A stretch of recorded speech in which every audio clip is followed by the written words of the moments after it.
Hello everyone, I am advaith.koutha and today we are going to be continuing the second chapter of grade 8 history, NCERT and CBSE. We are going to be continuing from trade to territory. So before we start, let's get a recap कि हमने पिछले class में क्या किया था. So first we learned about the East India Company Charter. In the year 1600 हमने देखा था कि the East India Company, which was a trade or mercantile company from Britain, acquired a charter from Queen Elizabeth I. So ऐसे they became the first and only company which had access to trade in India. उसके बाद हमने देखा था कि what all problems they faced and how they fortified etc. उसके बाद हमने देखा their first factory which they set up in the year 1651.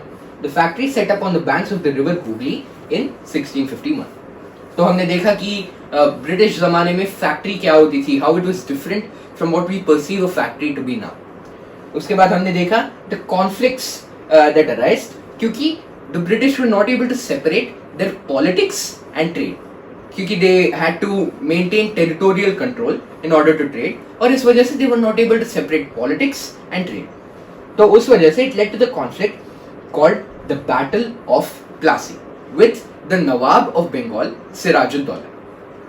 So after the Battle of Plassey, a person named Mir Jafar took control. Mir Jafar was later replaced in the Battle of Buxar by Mir Qasim. These two people acted as puppets for the British, which is what we looked at next. British puppet politics, how they used locals to manipulate the kingdom in their favor. So Mir Jafar or Mir Qasim were two such puppets. After that, they had to remove these puppets क्योंकि they were not useful enough for them. तो निकालने के बाद the British themselves became Nawabs. उसके बाद हमने देखा what it meant to be a Nawab in British culture. And finally हमने देखा था how they expanded their power out of Kolkata or out of Bengal. And the first thing that we looked at was the Subsidiary Alliance. जिसका मतलब था kingdoms could not maintain their own army and they had to buy army from the British. So Subsidiary Alliance. That was what Subsidiary Alliance was. तो आज हम so we will continue from where we left off with the Subsidiary Alliance. तो पिछली बार हमने देखा था Subsidiary Alliance, as I said, that's where we left off. तो आज हम देखेंगे few more conquering tactics that the British used in order to gain control of India. तो tell me if you've heard this name.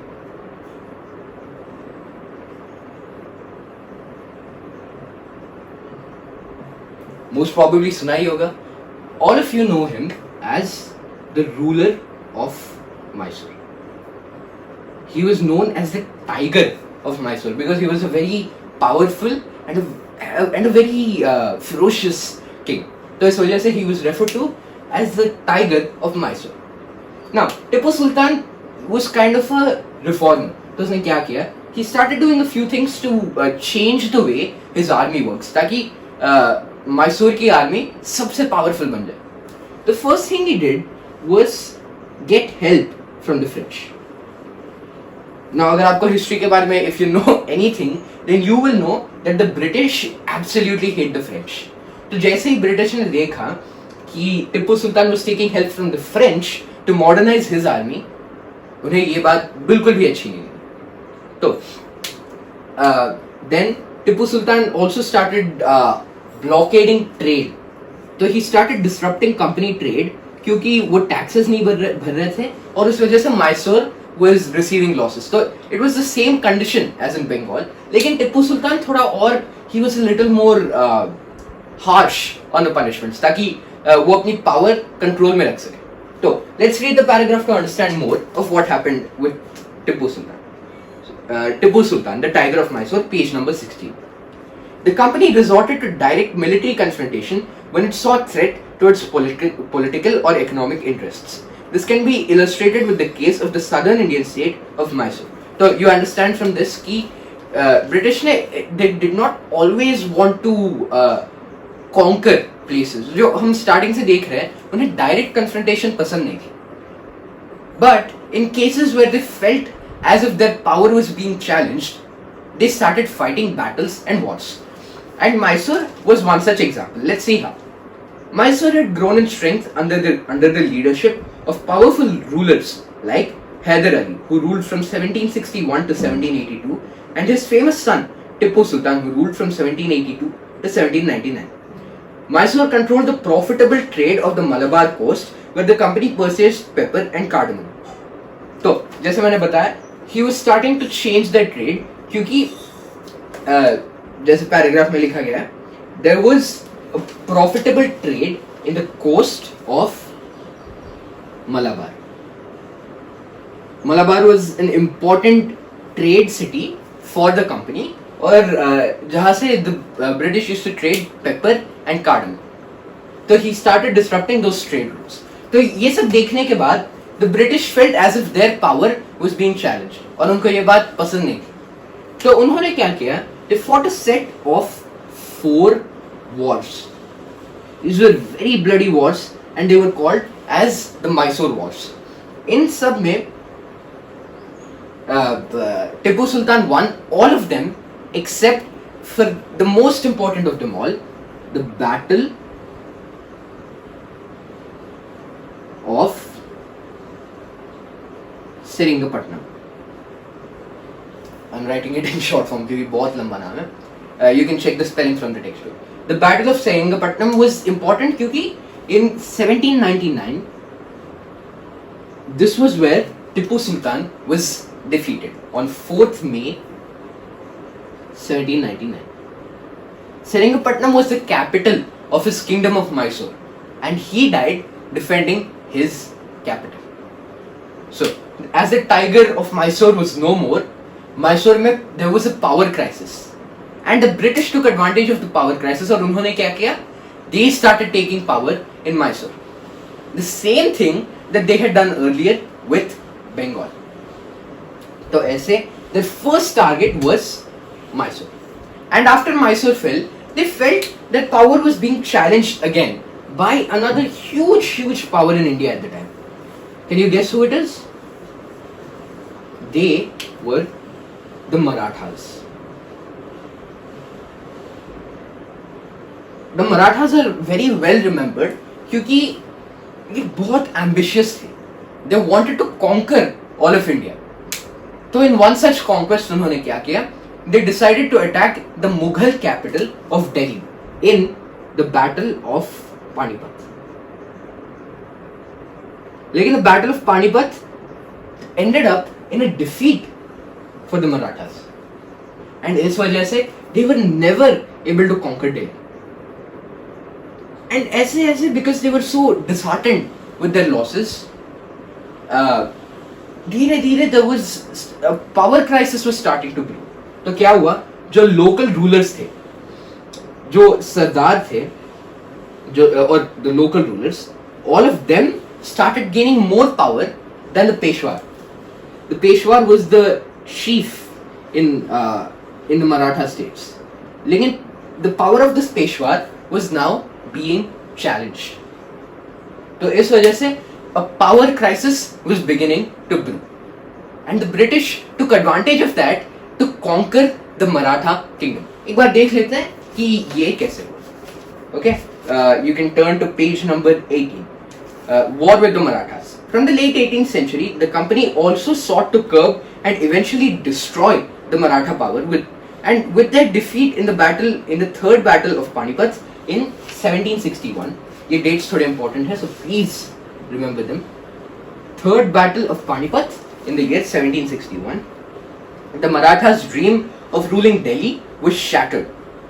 Now, they were divided into many states under different chiefs or sardars, belonging to dynasties such as the Sindhia, Holkar, Gaikwad and Bhosle. So ये चार नाम याद रख लीजिएगा because these are the different dynasties who later became sardars. They were the Sindhias, Holkar, Gaikwads and Bhosles. ये surnames, I think if you know any Maharashtrian people, you will probably find these names as their surnames क्योंकि they were basically surnames or they belong to those dynasties of sardars. Okay, these chiefs were held together in a confederacy under the Peshwa. Peshwa actually means principal minister, who became its effective military and administrative head based in the city of Pune. Pehle it was in Mumbai, it was Pune. So, the Marathas were subdued in a series of war. In the first war that ended in 1782, remember the dates, 1782. The first war that ended in 1782, it ended with the Treaty of Salbai. ये बहुत important है because this was the first Anglo-Maratha War or the battle. Okay, under Lord Hastings, a new wrong paragraph. The second Anglo-Maratha War was fought on different fronts, resulting in the British gaining Orissa and the territories north of the Yamuna River, including Agra and Delhi. So, the second Anglo-Maratha War, उसमें the British slowly gained the territories, a few territories of the Marathas, namely Orissa, and a few territories near the Yamuna. This happened because the Marathas were fighting on different fronts. They had to defend their kingdom from all sorts of directions. So, उस वजह से they ended up losing Orissa and places around the river Yamuna. ठीक है? Finally, the third Anglo-Maratha War of 1817 crushed the Maratha power. The Peshwa was removed and sent away to Bittur. Remember this place, because this was where the Peshwa was exiled. Bittur. Okay? Bittur near Kanpur with a pension. मतलब after all the Peshwa still was the king, na? So British ने क्या किया? They let him have all of his riches. But उन्होंने क्या बोला? You no more rule the Maratha kingdom. We are the rulers. But you'll receive your money as usual. And that was given in the form of pension. So, the company now had complete control over the territories south of the Vindhyas. Vindhyas का नाम सुना ही होगा, they are the mountain ranges. And everything that was south of the Vindhyas was now a part of the British Empire. So, these two, so हमने क्या देखा इस section में? We saw two wars against two of the major powers in India at the time. Namely, against Mysore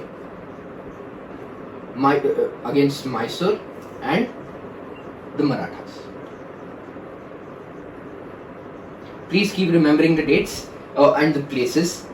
Mysore was defeated in the Battle of Seringapatnam, and the Marathas were defeated in the third Anglo-Maratha War, and there the Peshwa was exiled to Bittur.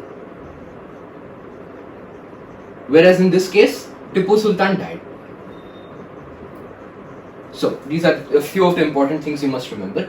Mysore was defeated in the Battle of Seringapatnam, where the king, who was Tipu Sultan, died. And in the against the Marathas were killed in the third Anglo-Maratha War, and the Peshwa, who was the king, was exiled to Bittur. तो ये चीजें याद रख लीजिए.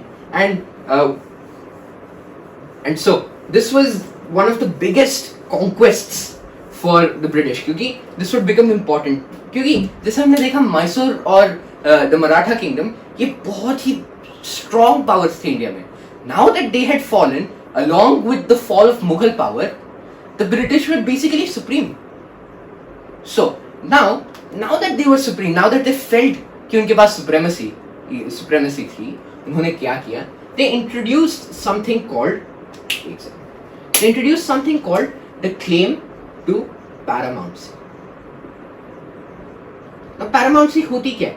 Paramountcy is basically the declaration कि I am supreme, you are not supreme, I am supreme, all of you are inferior to me and all of you come under me. And British एक statement दे रहे थे कि none of you have your own power now, you are all under my control. Now obviously such a vulgar statement did not go unchallenged. किसी को ये बात अच्छी नहीं लगी. Nowhere was this more visible in a kingdom called Kittur.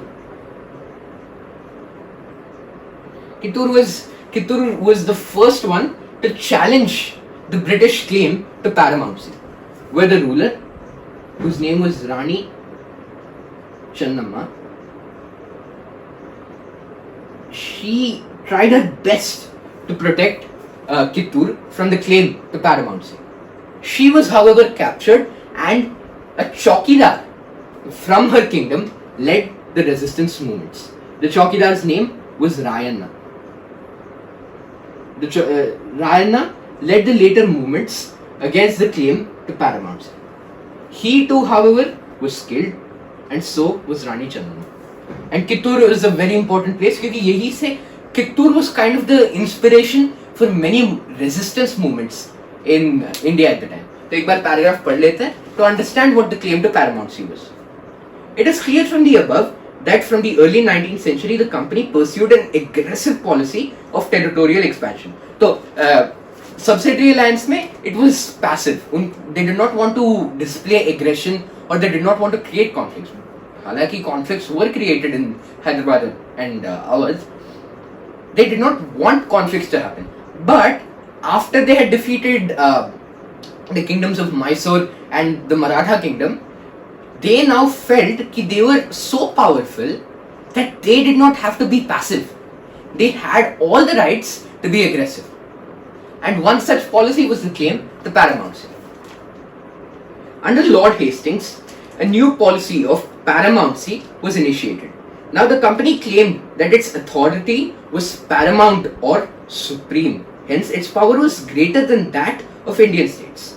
In order to protect its interests, it was justified in annexing or threatening to annex any Indian kingdom. This view continued to guide later British politics as well. So, claim to paramountcy wasn't so simple as declaring their paramountcy or supremacy. उन्होंने क्या बोला कि now क्योंकि हम supreme हैं, because we claim all of the Indian territory, अगर किसी ने अपनी खुद की territory maintain करने की कोशिश की, then it is not our fault that we go and fight them. It is their fault that they came and fought us. So this was a very, very conflicting and aggressive statement. वो बोल रहे थे कि now the entire land of India is ours, and if you want to maintain your own kingdom, fight a war with us. And even if you fight a war, वो हमारी गलती नहीं, it's your fault. So that's what they were saying with the claim to paramountcy. Okay? This process, however, did not go unchallenged. For example, when the British tried to annex the small state of Kittur, that is in Karnataka now, Rani Channamma took to arms and led an anti-British resistance movement. She was arrested in 1824 and died in prison in 1829. So remember these dates, 1824, and she died in 1829. These are some of the important dates. So this was when she was arrested, and this was when she was killed. Okay. उसके बाद हम देखते हैं with popular but Rayanna, a poor Chaukidar of Sangoli in Kittur, carried the resistance. So जैसे हमने देखा, the Chaukidar's name was Rayanna. With popular support, he destroyed many British camps and records. However, he was caught and hanged by the British in the year 1830. So all of this is how people challenged the claim to paramountcy. So एक बार let's just quickly look at everything that we've seen in this claim to paramountcy. तो पहले हमने देखा claim to paramountcy. What does it mean? It means कि British were supreme and they should not be challenged. इसका मतलब था कि they ruled the entire kingdom of India. They ruled all of India. और अगर किसी ने उनको challenge करने की कोशिश की, then they were justified to fight a bloody war with them.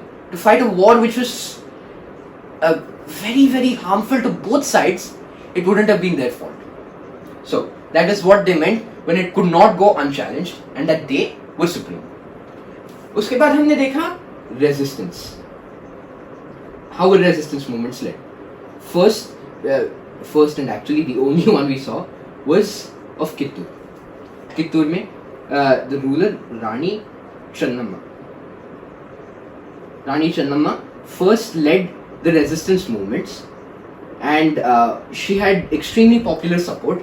However, she was arrested in 1824 and she was periodically killed in 1829.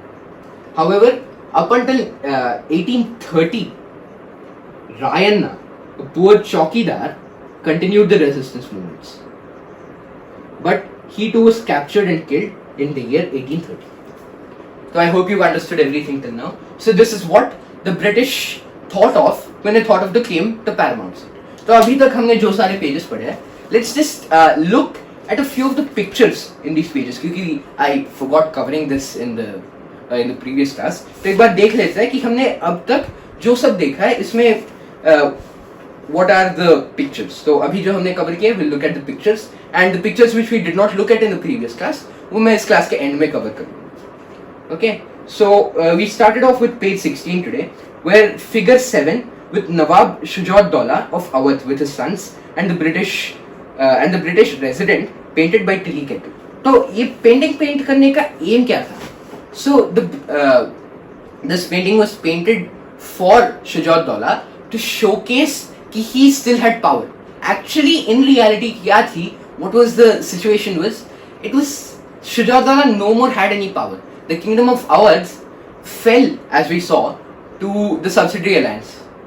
तो इस वजह से वो उसके पास पावर नहीं थी, but still he wanted to show himself as if he had power, and hence the portrait was painted. Okay, उसके बाद हम देखते हैं the figure of Tipu Sultan. Now this figure might seem simple, लेकिन exams में this becomes a pretty important question, क्योंकि थोड़ी बार क्या होता है, they'll give you a 3-mark question.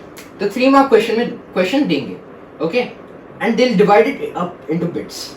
First bit में पूछेंगे who is the person in that picture. So if you're unable to identify कि it's Tipu Sultan, then the questions that follow you'll not be able to answer those. But if you know who the person in the picture is, then you can answer all 3 questions. So just by learning one thing, you have secured 3 marks for yourself. तो ये बहुत ही important है. जहाँ पे भी लोग के portraits है, इनको please याद रखिएगा. Okay? And next, on page 17, we look at figure 9, where Cornwallis receives the sons of Tipu Sultan as hostages, painted by Daniel Orme in 1793. तो यहाँ पे थोड़ी चीजें important है which we need to look at. Who painted it and in which year was it painted? So I use a little bit of a trick to remember these names and these dates. So I don't know if you can see it, but what I've basically done here is, if the painting is here, then I've put the name of the painter and the year on the painting itself. So every time I turn the pages, I remember ki okay, so every time I turn the pages, I will look at this picture. So every time I look at this picture, I don't have to read what is in the side paragraphs. So this is a very helpful technique. So अगर आप भी try करना चाहते हैं, तो do the same thing. Write the name of the artist and the year. Just write it inside the painting. जहाँ पे भी free space है. तो every time you look at the painting, your brain के nerve impulses will trigger and they'll tell you कि okay, this was painted by Daniel Orme in the year 1793. So remember this technique. So now we look at why was this painting painted. Now इस ऐसे एक figure को देख के from a humanitarian perspective we feel कि all of this is extremely sad, but no, the British wanted to show to the people कि how powerful were they. So यहाँ पे he's Lord Cornwallis, who was the Governor General, was receiving the sons of Tipu Sultan as hostages. So he wanted to show कि Mysore में power was reducing and the British were increasing their power, and hence they painted this painting. So that is what it symbolically depicts. Okay. Next, we look at figure 10, which is Tipu's toy tiger. This is extremely interesting. Because Tipu's toy tiger, it is basically a tiger eating a British personnel, and when the tail of the tiger was pulled, the tiger chilata, it roars, while the British army person, he shouts and he shrieks. So he wanted to depict that the tiger of Mysore, that is Tipu Sultan, will make the British feel that. So here we look at a few important things in the paragraph below. It tells us where was it stored and when was it taken away by the British. So it was stored in the Victoria and Albert Museum. तो ये नाम थोड़े याद रखने के लिए थोड़े मुश्किल लगेंगे, but what I do usually is I form mnemonics. So for this one, Victoria Albert Museum, VAM. So think of the tiger's name to be Victoria. Victoria. And वो क्या खा रहा है? The tiger is eating a man, ना? Victoria ate men or man. You can write anything there. So when you write mnemonics like this might seem silly, लेकिन ऐसे mnemonics से चीजें याद रह जाती है. So Victoria, we remember it as it is क्योंकि Victoria and Albert Museum में Victoria का नाम था. उसके बाद है 8 which is A, तो हम उसे याद रख सकते हैं Albert, and M should be pretty easy, Museum. So if you're able to link this sort of a story with your paintings and with all of your stories and dates, तो चीजें आसानी से याद रह जाती हैं. So this was painted in the year 1799. तो जैसे हमने देखा, that was when Mysore fell and that was when Tipu Sultan was defeated. In which battle? In the battle of Seringapatam. तो ये mnemonic याद रख लीजिएगा and write it down somewhere if you can. ये दिमाग में थोड़ी चीजें रहती नहीं है, but once you write it down, it will stay there forever. तो make sure you write it down in a small notebook or something, or बस textbook में लिख लीजिए like I do. Okay. Next, after that, turn to page 18 where we look at two portraits. One is figure 11 of Lord Hastings. Again, as I said, in 3-mark questions, they'll give you who is this personality, what are they famous for, and what have they done, any questions of that sort. So if you're able to remember that this is Lord Hastings, then you're able to answer a 3-mark worth question just by remembering one thing. बस एक चीज याद रखना. तो just remember the portrait, and this is Lord Hastings, Lord Warren Hastings, ऐसे भी लिख सकते हैं. And the second portrait is, it's not a portrait, but it's a statue of the Queen of Kittur. So जैसे हमने देखा रानी Channamma, this is a statue of her, and पूरे chapter में ये एक अकेली चीज है, which is a statue. So I think it should be pretty easy to remember.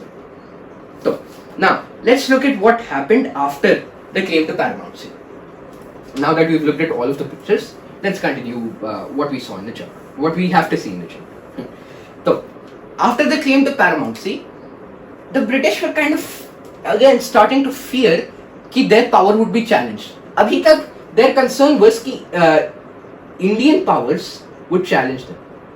But now the Indian powers were eliminated, they were gone, because they had taken out all of the major powers using their claim to paramountcy. But abhi unko dar tha कि Russia, which is in the north, might expand southwards, and उसकी वजह से they would be able to enter India. And if they were able to enter India, then the British would not be able to fight the Russians. तो उन्होंने क्या किया इस वजह से? They blockaded all the routes that allowed Russia to come into India. Namely, they had to blockade the kingdoms of Sindh, Punjab, and Afghanistan. If they were able to blockade these three huge kingdoms, इसका मतलब था कि Russia अभी नहीं आ सकता है. It cannot enter the Indian territory.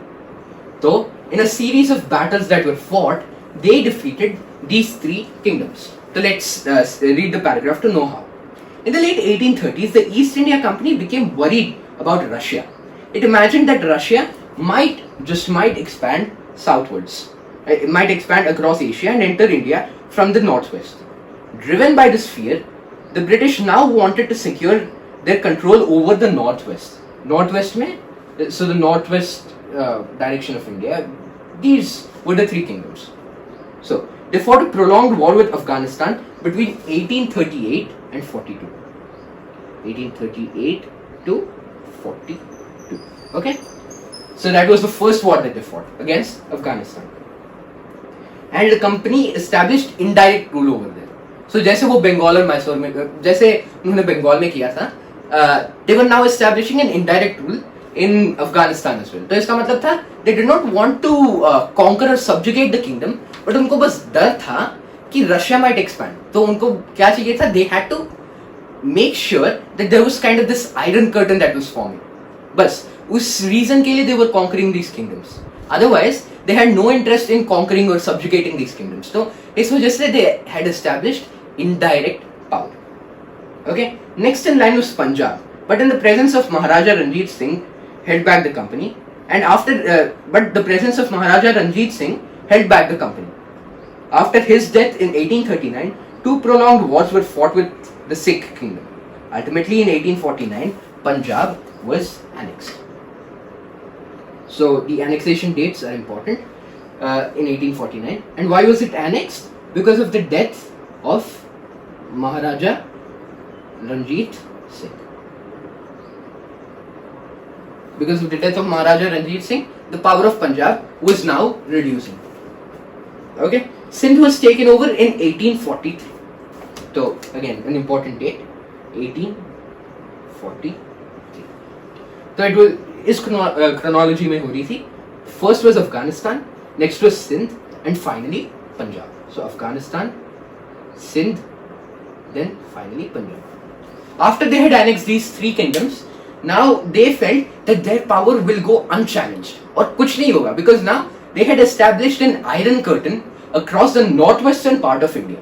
इसका मतलब था if Russia was to come here, they would be able to fight the Russian powers off. So they had now formed this iron curtain. Okay.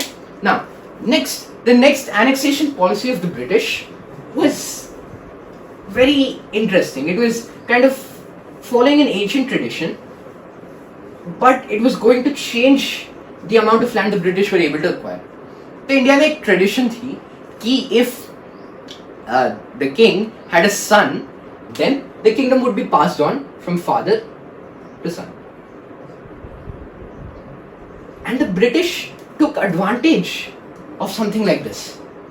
उन्होंने क्या बोला? They introduced a doctrine of lapse. So doctrine का मतलब होता है any theory or any law kind of thing that they're publishing, and lapse means to conquer or to subjugate. मतलब उसका मतलब था they wanted to take those lands over. तो उन्होंने क्या किया? Imagine that the kingdom did not have a son, and instead it was a daughter. It was a girl child. तो British ने क्या बोला? If it was a girl child, then your kingdom will be taken away by us. This was a very, very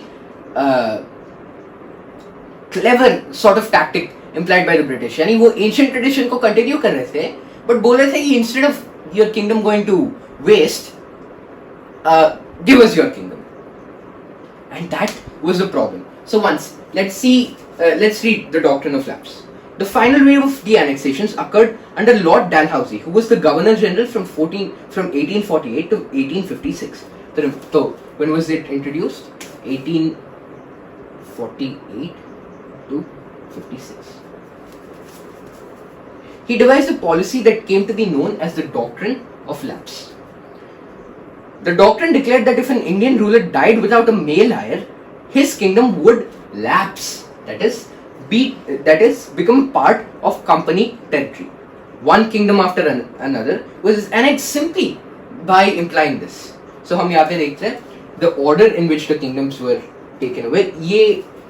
These 5 kingdoms that I mentioned here, ये बहुत ही important है, and usually this is a question. तो questions में कैसे पूछेंगे? If it's a 2-mark question, let's say, they'll not just ask you what is the Doctrine of Lapse. They'll ask you what is the Doctrine of Lapse and state a few examples. These examples are important क्योंकि usually क्या करते हैं, if in this case ऐसे 5 examples है, तो 1.5 mark will go towards that. इतनी weightage होती है इन examples के लिए बस. So you just have to remember these examples. And what के लिए they'll probably give you half mark. So if you don't remember these examples, you're losing 1.5 marks, and that is a dangerous situation to be in. So the kingdoms that were annexed were, so the first kingdom to be annexed was the kingdom of Satara, then Sambalpur,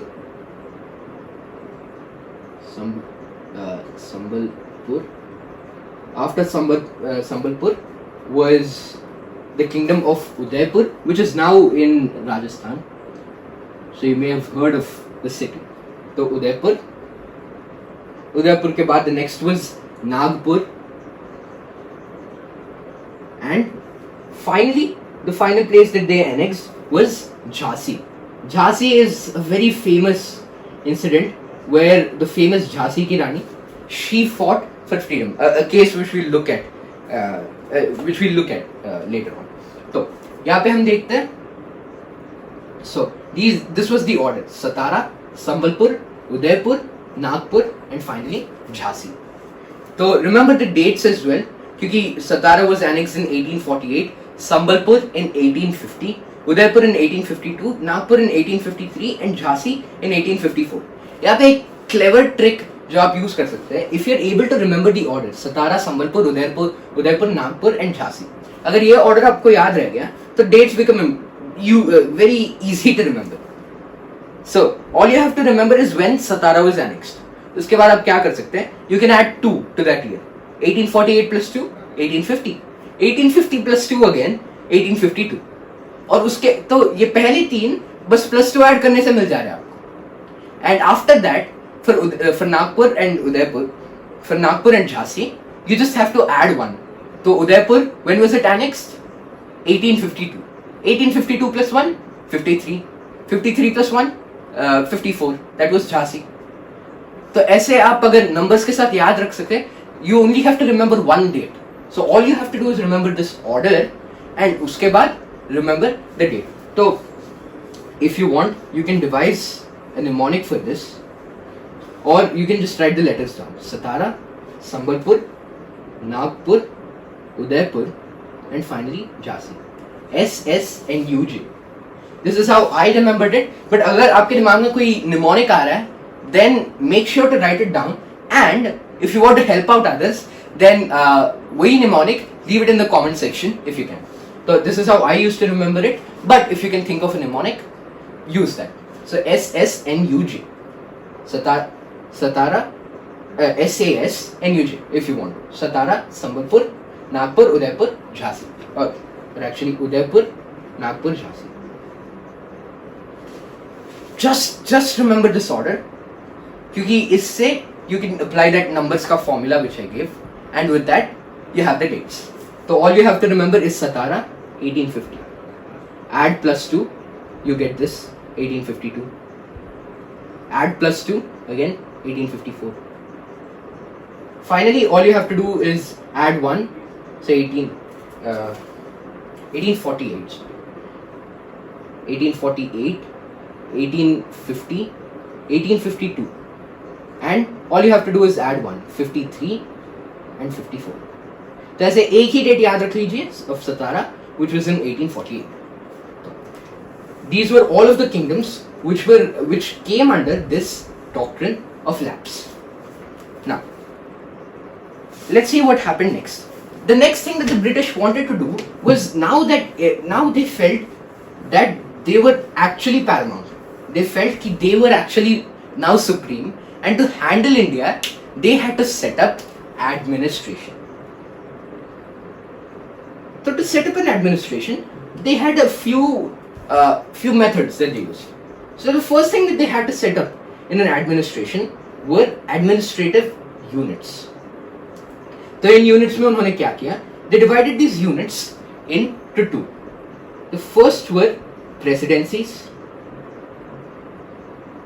So the first were presidencies, and the next were princely states. So what was the difference between these two? So the difference was presidencies were directly handled by the British, whereas the princely states were semi-autonomous. इसका मतलब था कि the British used to have their control. कि जैसे हमने देखा था in the case of Afghanistan, Punjab and Sindh, for example, वहाँ पे British ने indirect administration release की थी. So there it meant that they had partial presence but not full presence. So that was a princely state where they were given, the princes were given some amount of autonomy. Next are presidencies. Presidencies were where the company had direct control. इसका मतलब था no one else could challenge what the company did over there. Presidencies were 3. These were the 3 major cities in India at the time: Madras, Bombay, and Kolkata. Madras, Bombay, and Kolkata are the 3 presidencies under British rule. And the princely states were extremely large in number क्योंकि बहुत सारे छोटे-छोटे regions रहते थे which were handled by the princes. So this was how they set up administrative units. So this made administration easy for them in order to pass laws. Speaking of laws, the next thing that they did was set up a judiciary. This judiciary में उन्होंने क्या किया? They introduced 2 types of courts, a civil and a criminal court. इस civil court को कहते थे, they used to call this they used to call the criminal court the फौजदारी अदालत. The criminal court, what was the criminal court called? The फौजदारी अदालत. So in this, so both of them had different ways of functioning. जैसे civil courts में a collector used to preside over the proceedings. Okay, whereas in the criminal court or the फौजदारी अदालत, it was the qazi. So these qazis were judges even in the, so वो judge का काम करते थे Mughal time पे. So they did not tamper with the role of the qazi. So this was how they set up judicial administration. But still, after doing so much work, the British found a problem. कि जो Indian laws थे at the time, based on how different people analyzed them, each one of them had a different meaning. Based on the local pundits उस village और princely state में कैसे pundits रहते थे, based on all of that, there were different laws for every single region. So British ने क्या किया? They called all of the important pundits and they asked them to prepare a digest of all of the Indian laws that were present. This digest would be translated into English by a man named N.B. Halhed. His name was Nathaniel Benedict Halhed. So this man and would translate everything, all of the laws that the Brahmins and the Pandits wrote in this digest of laws into English. And this law would become the law which everyone would follow in the judiciary. This was an important move क्योंकि तब तक Indian law was not unified. हर एक region में अलग-अलग law रहती थी, as I said, based on different interpretations. But अभी for the first time in India, all laws came under a common civil code or the law digest. Okay. After this, we have to. After this, the next thing that the British looked at as to be extremely important for them was the army. तो इस army में previously how Mughal army used to run was based on 2 major regiments of army. So उनके पास रहते थे cavalry, whom the Mughals called sawars. Sawars क्योंकि वो सवारी करते थे. They used to be on horses and elephants. और ऐसे लोगों को they are referred to as cavalry or sawars. And the next form of Mughal army was the Paidal regiment. Paidal, as the name suggests, वो चलते थे. They used to run and they used to walk in order to go into wars. So they were the basic sort of army. ये army administration बहुत सालों तक it was fantastic. It worked very well under Mughal administration. लेकिन जैसे ज़माना बदल रहा था, there was a need to change this system of Mughal army. तो British ने क्या किया? They introduced their own form of army. The British were the most powerful in the world at the time. याद रखिए. तो what did the British do? British at the time had a lot of guns.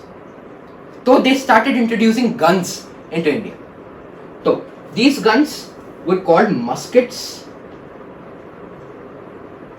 and matchlocks. ये बहुत ही important questions हैं.